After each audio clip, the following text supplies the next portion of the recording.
Hi guys, so for today's vlog, so Tuesday na naman, so syempre pag weekdays, alam nyo naman yan guys, so talagang sa umaga magkakape lang and then papasok sa work and then uuwi after 8 to 9 hours. So ayan, pasok na kami sa work ni G-Style, so ayan, tara guys, samahan nyo kami.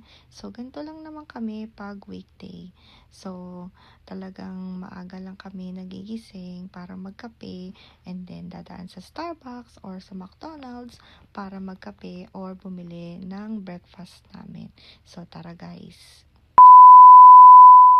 And then, pakita ko lang sa inyo yung kinain ko sa Chili's kasama ang aking coworkers. Doon kami nag-lunch and then, ayan. So, tapos na naman ng 8 to 9 hours of work. So, uuwi na naman para mag-dinner. So, ayan. May binili pala si G-Style na itong grapes. Ayan, nakalimutan ko kung anong tawag dito sa green na yan, pero napakasarap niyan at napakatamis. And then, ayan, ang Ate Sky, syempre, pag may work kami ni G-Style, nagtatampo yan. Pero gustong-gusto naman niya yung attention. So, ayan, ang cute niya, 'di ba? 8 years old na si Ate Sky, pero talagang, ayan, nagtatampo pa rin. Ayan, nilalambing ko siya na wag na siyang magtampo, pero gustong-gusto niya yan, lalo na kung belly rub. So, ayan. O, diba? Ang cute pa rin ni Ate Sky kahit 8 years old na. And then, eto naman yung niluto ni G-Style. So, tara guys, kain na tayo. So, ayan. Nag-start na actually si G-Style kumain. And then, ako naman, eto. Syempre, pag weekday, alam niyo naman yan, wala akong rice. Pero okay lang. Dahil pag weekend, dun tayo babawi. Cheat day natin pag Saturday and Sunday. Dati talaga, naka 4 years akong walang rice.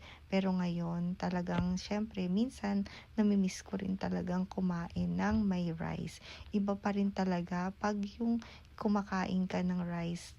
Ayan, so tara, kain na tayo. And then later, papakita ko sa inyo, ito yung na-receive naming census. I think due date na to bukas, October 8. Dapat talaga mag-response dito. So ayan, ito yung blue na kailangan mong i-open and then fill upan mo. Pwede ata ito online. So, ayan. Tapos, meron pang isang pinigay sa amin. Bali, itong color pink. I think ito yung English na instruction kung paano fill upan yung form. So, ayan. Babasahin ko na lang yan later and then gagawin ko dahil nga due na yan bukas.